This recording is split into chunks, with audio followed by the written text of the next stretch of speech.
Hello, नमस्कार, आदाब, सत श्री अकाल और सलाम अलैकुम। मैं हूं मोहम्मद अहमद काज़मी, लेकर आया हूं आपका पसंदीदा कार्यक्रम आपके रूबरू। आज संडे है और आज हम सईद नकवी साहब की खिदमत में हैं। उनसे बहुत कुछ सीखने समझने को मिलता है।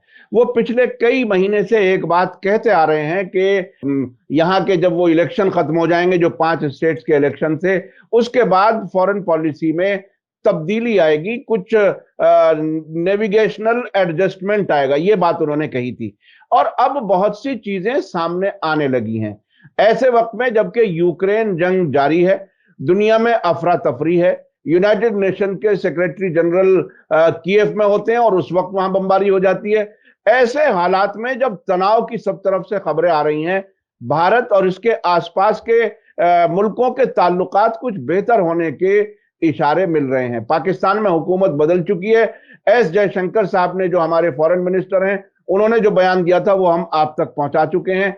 अब क्या कुछ हो रहा है वो समझने के लिए सईद नकवी साहब, वेलकम है आपका। मीडिया स्टार वर्ल्ड को आपने वक्त दिया। आप बताइए कि अब क्या कुछ है, जो कुछ तब्दीलियां, कहीं कुछ इशारे, कहीं कुछ किनारे, क्या कुछ हैं, किस तरफ हम जा रहे हैं।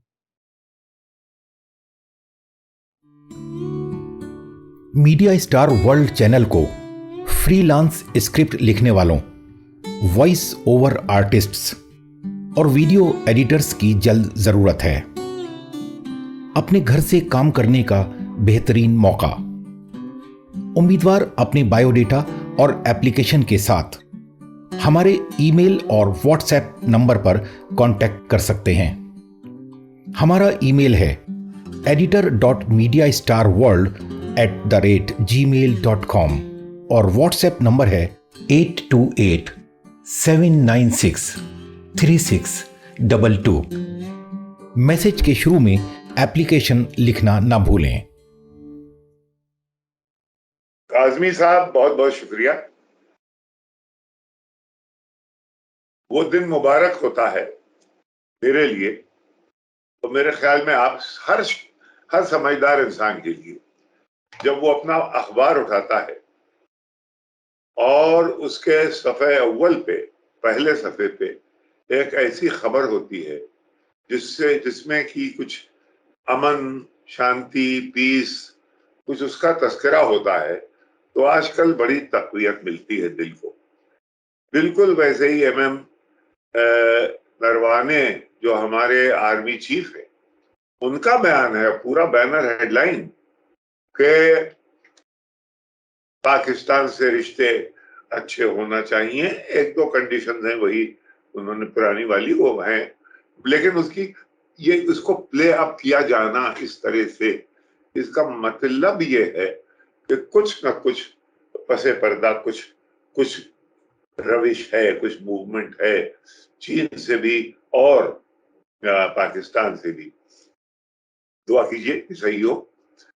एक दूसरी बात यह है कि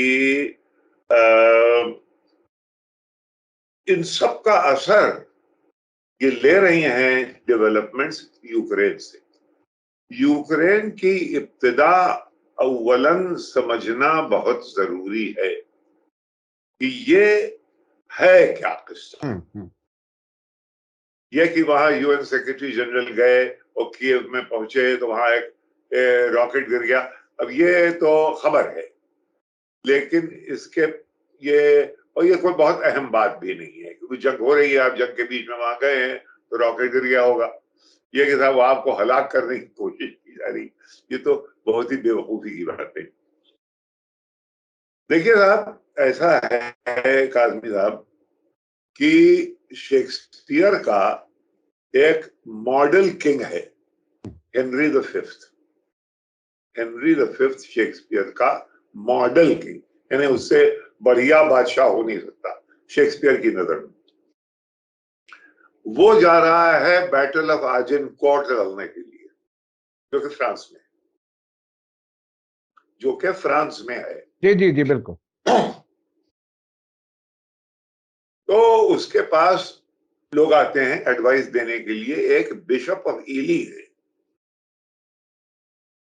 वो बादशाह को एडवाइस देते हैं। वो अंग्रेजी में वो यूं है कि if you France will win then with Scotland first begin. अगर तुम्हें फ्रांस से लड़ाई लड़के जीतना है तो ये पहले स्कॉटलैंड वाले जो परेशान करते हैं इनसे निपटो।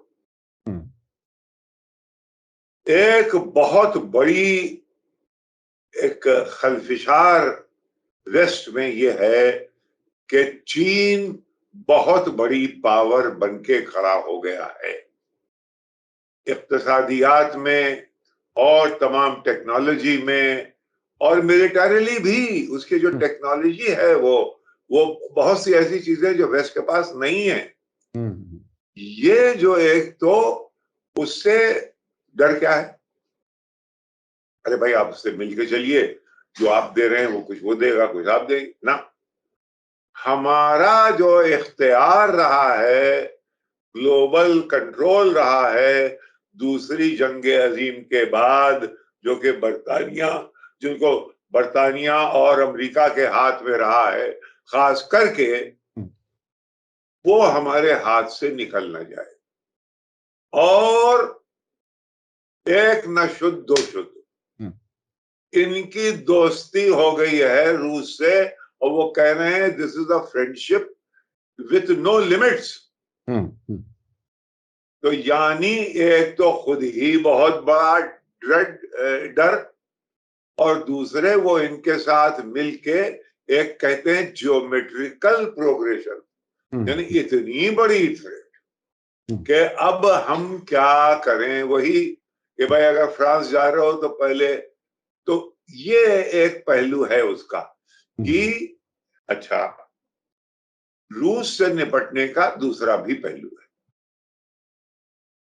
सोवियत यूनियन को गिरा लिया गया 1990 के आसपास, और जो उससे निकला जिस तरह से कि अतातुर्क ने ऑटोमन अंपायर में से एक टर्की निकाला 1920s में, वैसे ही सोवियत यूनियन की जगह एक रशिया निकल के आया, बिल्कुल टूटा फूटा, बिल्कुल यानी वो हालत थी गरीबी की कि जो मैं आपको बयान नहीं कर सकता हूं, जो मैंने देखी है, जो मेरे दोस्त वहां रहे उन्होंने देखी ये हालत।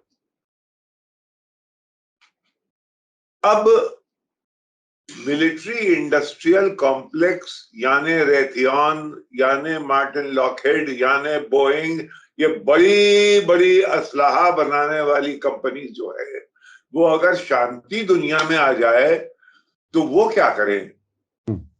लिहाजा एक टारगेट और ढूंढना था। वो टारगेट उस वक्त रूस नहीं हो सकता था क्योंकि सोवियत यूनियन को गिरा लिया था, उसी में से रूस बना था। ये कह रहे थे कि ये तो डेमोक्रेसी की जीत है, लिहाजा उसको उस वक्त बख्श दिया गया और इस्लामिक टेरर को पकड़ा गया कि ये थ्रेट बने तो हमारा मिलिट्री इंडस्ट्रियल कॉम्प्लेक्स जो है वो इससे खुश रहेगा। लेकिन दिलों में एक ट्रेडिशनल खलिश रूस के थी। इस वक्त रूस 1990 में तो बिल्कुल जमीन चाट रहा था, लेकिन पुतिन ने उसी रूस को एक धीरे धीरे धीरे करके एक बहुत बड़ी पावर बना दिया। अब वो जो कि एक विसरल जो पेट में जो नाभि में दर्द था वो अब दिमागों में आ गया, यार ये तो इसने फिर अपनी रविश दिखाई। आपको याद हो 72 दिन बॉम्बिंग की है अमेरिकन ने सर्बिया की मिलोसेविच को हटाने के लिए, ऑस्टेंसिबली मिलोसेविच को हटाने के लिए, और उसके बाद एक कोसोवो नाम का एक मुल्क बनाया गया।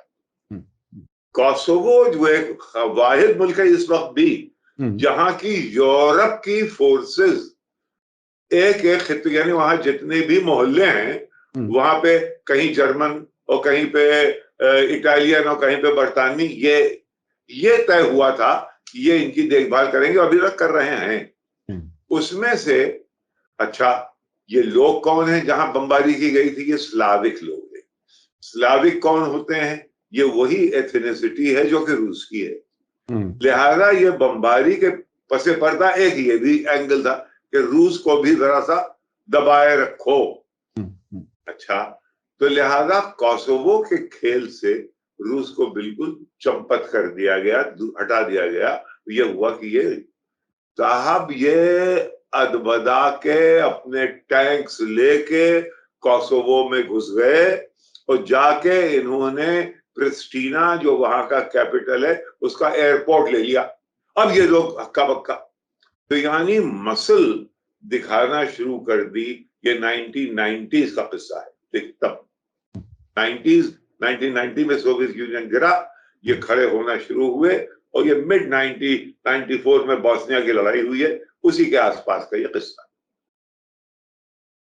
आप भी जानते हैं और हम भी जानते हैं कि सीरिया में न जाने क्या से क्या हो जाता अगर रूस वहां ना आ गया होता। तो रूस ने वेस्टर्न गेम को सीरिया में भी रोका और ये जनाब लगने लगा कि ये एक ऐसी कुव्वत है। वैसे हमें दरअसल हमें भय तो है चीन का, लेकिन ये चीन के साथ नत्थी हो गया है। तो अब ऐसा क्यों ना किया जाए कि इसको मार के कहीं फंसाया जाए और इसको इतना पिलपिला कर दिया जाए कि ये चीन के किसी काम ना आए और चीन इसको हिकारत की नजर से देखने लगे। ये एक बहुत बड़े जर्नलिस्ट हैं बीबीसी के, जॉन सिम्पसन, ये सब निकले हुए हैं अपने इंपीरियल इंटरेस्ट को पूरा करने के लिए। वो पहुंचे जनाब कोरिया में, उन्होंने एक कोरियन जर्नलिस्ट को पकड़ा। कहने लगे कि ये चीनी जो है ये लूजर्स तो नहीं पसंद करते है ना? तो वो क्या कहे, आप कह रहे हैं हाँ हाँ ऐसा तो होगा, कौन पसंद करता है भाई? तो कह लगे तो इसका मतलब ये है कि यहाँ पे अगर रूस फंस गया तो फिर चीन इससे अलग हो जाएगा। तो यानी ये मैं आपको इशारतन ये बता रहा हूँ कि जो चीजें ये है कि ये इनको ऐसा कर दो। अब जंग आप वहां जा रहे नहीं है, बूट्स ऑन द ग्राउंड है नहीं। अब इसको बरक्स यूं देख लीजिए कि 20 साल तक, अब इसको अकल का इस्तेमाल जरा सा भी हो तो बात समझ में आने लगती। भाई 20 साल तक आपने पूरी हुकूमत की, हवाई जहाज भी थे, नेटो भी था, फौजें थी, 200,000 फोर्सेस थी, असलहे थे। उसके बावजूद 20 साल के बाद आप वापस आ गए अफगानिस्तान से। तो जैसे आए हैं दुनिया ने देखा। जी जी। अच्छा, आपने यहां इराक में ये सद्दाम हुसैन को आपने समझा था कि 2003 अप्रैल में हम गए हैं और 2009 में उन्होंने विक्ट्री सेलिब्रेट कर दी हमारे डिक शेनी साहब ने। अभी तक वहां तय नहीं हो पाया है कि वो हैं कहाँ और क्यों हैं वगैरह। यानी 10, 12, 15 साल के वहां पे रहने के बाद कंट्रोल नहीं है इराक पे। सीरिया पे तो यकीनन नहीं है, समझे, वो तो गेम ही छोड़ दिया है। तो यहां आप समझ रहे हैं, जहां आपने ऑक्यूपाई किया, आप खुद मौजूद थे, आपके हवाई जहाज थे, आपके ड्रोन्स थे, आपके तमाम असलहे थे, उसके बाद आप वहां कंट्रोल नहीं कर पाए। और यहां आप बाहर बैठ के प्रॉक्सी वॉर से एक इतनी बड़ी कुव्वत को जमीन पे ले आएंगे। यानी मेरे तो मेरी बात समझ में नहीं आती। जी जी। अच्छा नकवी साहब आपने कई चीजें कनेक्ट की और बहुत ही वाकईन मैं खुद बहुत सी चीजें आपसे सीखता रहता हूँ। सीरिया में वेस्ट का प्लान कामयाब नहीं होने दिया रूस ने, और इराक में आज तक उन्हें पता नहीं है कि उन्हें क्या मिलेगा। रोजाना उनकी एक तरह से पिटाई हो रही है, हमले हो रहे हैं अमेरिकन के खिलाफ, ऐनुल असद पर और दूसरी अरबिल में और मुख्तलिफ जगहों पर। अफगानिस्तान से वो 20 साल के बाद ऐसे नाकाम वापस हुए हैं कि शायद उनकी जड़ें कहीं नजर नहीं आती और अब बिल्कुल पैर उखड़ चुके हैं। तो ये सारी जितनी जंगें ये रूस को और चीन को अलग करने और इन्हें दोनों को कंटेन करने के लिए की गई, ये तकरीबन नतीजा जो मैं समझ पा रहा हूं। नहीं, सीरिया का मकसद दूसरा था। हाँ। सीरिया इसलिए था कि देखिए, दो चीजें हुई थी। सीरिया 2011 में शुरू हुआ। हाँ। 2010 में वो बुअजीजी नाम का एक ठेले वाला ट्यूनिस में, जी जी, जिसको कि एक पुलिस वुमन ने थप्पड़ मार दिया, उसने अपने ऊपर आग लगा दी। वो साहब, उससे एक पूरा अरब स्प्रिंग शुरू हो गई। 2010 में हुआ था ये। जी जी जी, बिल्कुल। और वो जनाब वहां से ज़ैनुल आबिदीन गए, वो वबा फैली यहां तक, इजिप्ट तक। हुस्नी मुबारक गए। उन दिनों में लेट बादशाह of Saudi Arabia king Abdullah जो थे बुजुर्ग, वो जर्मनी के किसी अस्पताल में अपना इलाज करवा रहे थे। जब वो वहां से निकले तो उन्होंने देखा कि अरे, मेरे दो दोस्त गायब, ये दुनिया में क्या हो रहा है। तो उन्होंने कसम खाई। उन्होंने कहा कि अब किंगडम्स और शेखडम्स, उन दिनों में बड़ा दबदबा था सऊदी अरेबिया का अमेरिका के ऊपर। 2011 तक, याद रखिए, ये जमाना है ओबामा का। कहा कि ये अब नहीं गिरेंगी, और बल्कि उसको मोड़ दिया गया कि ये सारी कुव्वतें, पहले हमारा दुश्मन है, उसने बल्कि एक एक्सप्रेशन यूज किया था किंग अब्दुल्ला ने, cut the head of the snake, सांप का सर काट दो। सांप कौन था? ईरान। उसका सर काट दो, ये उसने कहा था। कैसे काटो? उसके लिए ये हुआ कि एक इन्वेंट किया था किसिंजर और तमाम लोगों ने कि ये एक अब पैलेस्टीनियन अरब इशू अब नहीं रहा जो कि डोमिनेट करता है वेस्ट एशिया को, जो कि 30-40 साल तक जिसने डोमिनेट किया। अब उनका कहना यह है कि अब ये शिया सुन्नी लड़ाई वेस्ट एशिया में शुरू हो गई है, और ये शिया आर्क जो है, ईरान, हिजबुल्ला, सीरिया, हालांकि सीरिया में अलवी हैं, वहां सुन्नी ज्यादा है, ज्यादा पॉपुलेशन सुन्नियों की, और हमास, ये इस आर्क को तोड़ना है। और उसमें मेन की है ये सीरिया। अगर सीरिया से हम निपट, बिल्कुल वही हालत है, सीरिया से अगर हम निपट ले तो ईरान एक्सपोज हो जाएगा। यहां पे अगर हम निपट लिए इससे, रूस से, तो चीन एक्सपोज हो जाएगा। यानी पैमाना अलग है, लेकिन कॉन्सेप्ट वही है कि हम अगर यहाँ पे गिरा लें, बशर अल असद हट जाएं, तो फिर आगे टारगेट में नसरुल्लाह क्या है, कल ये हिजबुल्लाह, और उसके बाद ईरान, और फिर खत्म हो गया अपना हमास क्या कीजिए। ये था। अच्छा नकवी साहब, आप इसको बात को ऐसे बोर्ड पर ले आए कि मुझे इसमें थोड़ा सा, और मैं अभी भारत वाले जो तब्दीलियां हो रही हैं उस पर थोड़ा सा और आगे जाके बात करूंगा। अभी जिस वक्त हमारी आपकी बात हो रही है, रमजान का आखिरी हफ्ता है और इसमें यौम कुद्स हुआ है फ्राइडे को, और खबरें ये हैं कि 120 मुल्कों में ये प्रोटेस्ट हुए हैं यौम कुद्स के। तो इसमें जो ईरान का इन्फ्लुएंस है वो तो कम होता हुआ नजर नहीं आ रहा, बढ़ता हुआ नजर आ रहा है। हिजबुल्ला बाकायदा अब तो नैनो शियाती अली इब्न अबी तालिब कह करके बाकायदा उन्होंने एक नारा दिया है। तो ये वो शिया आइडेंटिटी के साथ और मजबूत हो रहे हैं, क्योंकि हालांकि वो शिया सुन्नी को कभी इख्तलाफ वाली बात नहीं करते, ईरान की लीडरशिप, लेकिन अब जिस तरह से 120 मुल्कों में प्रोटेस्ट होना यौम कुद्स पर, और उसमें यूरोपियन और अमेरिकी मुल्क भी शामिल हैं, मिडिल ईस्ट के वो मुल्क भी शामिल हैं जिसमें कभी सोच भी नहीं सकते थे, इराक में बाकायदा बगदाद और दूसरे। तो अब ये एक तरह से ताकत बढ़ती हुई नजर आ रही है। इस दूसरी तरफ चीन और रूस वो भी मजबूत होते नजर आ रहे हैं। तो एक तरह से मिडिल ईस्ट भी और चीन भी और रूस भी, ये पूरा खित्ता उनके हाथों से निकलता हुआ नजर आ रहा है। आप इसको किस तरह से देख रहे हैं? मेरे ख्याल में हाथ इस तरह से हाथों से निकलता मुझको नहीं दिखाई दे रहा। हाँ। ये देखिए, अमेरिकन डिक्लाइन को अमेरिकन डिफीट न समझना चाहिए। समझे? जैसे हमारे यहाँ कहावत है, हाथी मरने के बाद भी 1.25 लाख का। समझे?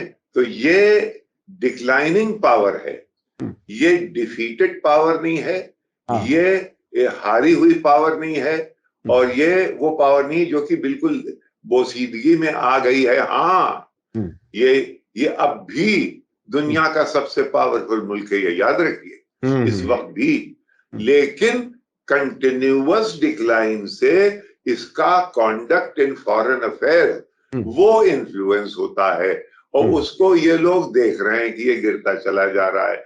किसी तरह उसको रोकने के लिए जो ऑपोजिशन फोर्सेस हैं उनको उनमें कहीं ये चीन और रूस बरसरे इक़्तिदार ना आ जाएं, ये उनको परेशानी है। इस तरह आप देख लीजिए कि JCPOA जो है वो अभी लटका हुआ है, क्योंकि इजरायली की जरूरत पड़ गई है अमेरिका को इसराइल वहां यूक्रेन में। तो हर जगह फितना परवरी, यानी फितना खड़ा करना अपने हित को पूरा करने के लिए, वो अभी गया नहीं है, तो वो मिडिल ईस्ट में रहेगा। हाँ, ये जरूर है कि वहां पे पावर्स जो हैं, मसलन ये कि रईसी साहब की जो पावर है, आयतुल्ला रईसी की वहां ईरान में अपनी जगह मुस्तहकम है, लेकिन जो एक रिंग बन रही थी, देखिए उस रिंग में भी पंक्चर आया है। पाकिस्तान में बिल्कुल लग रहा था कि जैसे एक अफगानिस्तान के चारों तरफ जितने ममालिक हैं, ईरान, तुर्कमेनिस्तान, ताजिकिस्तान, उज़्बेकिस्तान, चीन, रूस, पाकिस्तान और हिंदुस्तान भी वहीं पास, कुछ ये आपस में मिल रहे थे। लेकिन यहाँ बीच में एक रद्दोबदल जो हुआ है पाकिस्तान में, वो देखना ये है कि उसमें एडवांटेज अमेरिका कितना है, नुकसान चाइना का कितना है, और इसको बैलेंस में रख के तब समझ में आएगी बात कि ये इसको इस एरिया में कैसे प्ले किया जाए। अच्छा, यौम कुद्स के मौके पर अभी फ्राइडे से पहले तेहरान में एक कॉन्फ्रेंस हुई वीडियो लिंक के जरिए, जिसमें हिजबुल्लाह के हसन नसरुल्लाह, हमास के नुमाइंदे, जिहाद इस्लामी, उसके अलावा यमन के हूथी और बहरीन के शेख ईसा कासिम, ये सारे लोग उसमें शरीक हुए। यानी उसमें जो एक सेंट्रल इमेज वहां आ रही थी, जो बनाई थी गई थी, जो इमेज पेश की गई थी, उसमें सेंटर में अब्दुल मलिक अल हूथी नजर आ रहे थे। और ये जो सबसे इंपॉर्टेंट एक तरह से कहा जा सकता है, यानी उसमें वो हमास वाला एंगल भी है, हूथी भी है, बहरीन के शेख ईसा कासिम भी है, और ये सारी फोर्सेस एक साथ, जिनको आमतौर पर अमेरिका और वेस्टर्न मीडिया ईरान की प्रॉक्सी फोर्सेस के नाम से याद करता है। तो ये जो सारी ताकतें एक साथ हो रही हैं, और जिनके मिसाइल और रॉकेट्स जहां वो चाह रहे हैं वहां पहुंच रहे हैं, सऊदी अरब के अंदर, उसके अलावा इजराइल के अंदर भी वो सारी चीजें हो रही हैं। तो इसमें मिडिल ईस्ट में क्या कुछ मतलब, आप देखिए, आपकी बात में सदाकत है, लेकिन फिर भी इस वक्त जो बड़ा दंगल है वो यूक्रेन है। और यूक्रेन जब खत्म होगा, और उसमें देखिए, इसमें कोई विनर्स होने वाले नहीं है। रूस हार नहीं सकता, अगर वो हारे तो एक बहुत बड़ी कुव्वत को एक बहुत ही प्रॉक्सी से हरा लिया गया। प्रेसिडेंट बाइडेन हार नहीं सकते, हार मांग नहीं सकते, क्योंकि वरना वो अभी इलेक्शन से पहले ही खत्म हो जाएंगे। नवंबर में उनके यहाँ सेनेट के और कांग्रेस के इलेक्शंस हैं, उससे पहले बिल्कुल खत्म हो जाएंगे। तो ये दो फोर्सेस ऐसी हैं कि इनके बीच में कौन समझौता करवाएगा, क्योंकि अभी हालत जंग जो जमीन पे हो रही है वो एडवांटेज चला गया है रूस को, क्योंकि रूस की इस वक्त पहली दफा यूक्रेनियन सरकार ने ये एडमिट किया है कि ईस्ट की तरफ जो डॉनबास के आसपास इलाकों में हमारी रिट्रीट हुई है, यानी हम वहां पीटे हैं। तो एक जंग के बीच में इस बात का एतराफ कर देना, अगर इतना वो एतराफ करें तो ये समझ लीजिए कि इतना है। तो ये जंग बदल रही है। मारियोपोल एक बहुत अहम खुफिया चीज है। यानी मारियोपोल पे इतना ज्यादा फोकस क्यों है? क्योंकि वहां पे इनके जो नाजी पैराट्रूपर्स हैं, एज ऑफ बटालियन, जिसको कि ये नाजी कहते हैं, वो नाजी हैं, वो एक्सट्रीमिस्ट हैं। और ब्लैक वाटर किस्म की कंपनीज जो कि अमेरिकी हैं, यूरोपियन हैं, बरतानवी हैं, उनके लोग वो सब वहां फंसे हुए हैं। और अच्छा, कहा यह जा रहा है कि सिविलियंस को फंसा रखा। भाई क्यों फंसा रखा? वो तो कहें कॉरिडोर जाओ, सिविलियन अपनी आइडेंटिटी बताओ, निकल जाओ ना। सिविलियंस को वहां इसलिए रखा गया है कि ये एक्सपोज नहीं होना चाहते, क्योंकि अगर एक्सपोज हो जाए तो ये एक बहुत बड़ी चीज आने वाली है पिछले दिनों में, अगले कुछ दिनों में आप देखेंगे कि मारियोपोल में क्या हुआ। हाँ, तो ये चीजें सामने आएंगी। आखिर में मैं आपसे ये समझना चाहूंगा कि भारत जो पाकिस्तान और चीन से ताल्लुकात बेहतर के इशारे जो जिस तरह के आ रहे हैं, क्या इसमें ऐसी बेहतरी के इम्कान हैं कि जिन लोगों का कारोबार हथियारों पर चलता है वो उनके कारोबार पे असर पड़ेगा, या वो हमसे वाकई नाराज भी हो जाएंगे? क्या हो सकता है? ये जो डिफ्रीज हुई है इंटरनेशनल सिस्टम इधर हाल में, अफगानिस्तान से जाना, काजाकिस्तान से में ना कर पाना, यूक्रेन की जंग, इसमें जो एक डिफ्रॉस्टिंग हुई है इंटरनेशनल, जो कंजील्ड एक जगह पे सेटल्ड पोजीशंस जो थी, उसमें सबसे ज्यादा फायदा हमारे लोगों ने उठाया। मैं जयशंकर मेरे एक जमाने में दोस्त थे, इनके वालिद को मैं अपना गुरु मानता था, बहुत ही समझदार आदमी थे। और जयशंकर को खुद मैं इधर जब से ये मंत्री हो गए, वो मेरे ताल्लुकात जाहिर वैसे नहीं है, लेकिन इसमें था वो ज़हानत दिखाई है। अब पहले नहीं थी, पहले तो ये अमेरिकन कैंप में मैं इनको समझ रहा था, लेकिन इसने ऐसी निम्बल तरीके से अपनी फॉरेन पॉलिसी को एडजस्ट किया है नरेंद्र मोदी की मातहती में, और इसमें अजीत डोवाल का रोल नहीं अंडर। तो ये तीनों ने मिलके जो फॉरेन पॉलिसी बनाई है, वो इस वक्त मुझे लगता है कि इससे अच्छी पोजीशन में हिंदुस्तान कभी नहीं था इधर पिछले एक डेकेड में कम से कम। तो अब ये एक बहुत ही होपफुल चीज है, और इससे जाहिर है फायदे होंगे। एक सेल्फ एश्योरेंस जब आती है और उससे कुछ रीजनल और जियोग्राफिकल कंपल्शंस, ये दोनों का संगम जब हो जाता है, तो शांति के चांसेस, पीस के, अमन के चांसेस ज्यादा होते हैं। ये मेरा ये कहना है। जी जी जी जी, बहुत बहुत शुक्रिया सईद नकवी साहब। उन सारे इंटरनेशनल मामलात को समझने के बाद, और भारत किस तरह से अपनी पॉलिसी में तब्दीली ला रहा है, रीएडजस्ट कर रहा है, और नेविगेशनल करेक्शन का भी एक लफ्ज आपने इस्तेमाल किया था इस सिलसिले में, ये बहुत ही ऐसा लगता है कि हिस्ट्री के, इतिहास के हम एक बहुत ही खास मोड़ पर खड़े हैं। और भारत अपनी हैसियत, खुद सेल्फ एस्टीम और अपने आप को पहचान करके अगर उस मजबूती के साथ आगे बढ़े, तो जाहिर है पूरे देश के लोगों के लिए इसमें फख्र की बात हो सकती है और इसमें फायदा हो सकता है। चूंकि गुलामी का एहसास किसी भी सतह पर अगर हो तो उससे कमजोरी आती है, उसमें मजबूती नहीं आ सकती। बहुत बहुत शुक्रिया सईद नकवी साहब, आपने हमें वक्त दिया। हम बहुत कुछ सीखते हैं आपसे और इसी तरह से हम कोशिश करते रहेंगे कि आपसे बात होती रहे और हम कुछ आपकी जर्रा नवाजी काज़मी साहब, आपकी जर्रा नवाजी। बहुत बहुत शुक्रिया, बहुत बहुत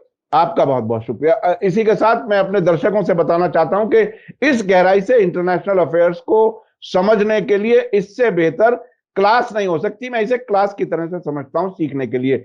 बहुत बहुत शुक्रिया। इसी के साथ मुझे दीजिए इजाजत। धन्यवाद। जय भारत, जय हिंद।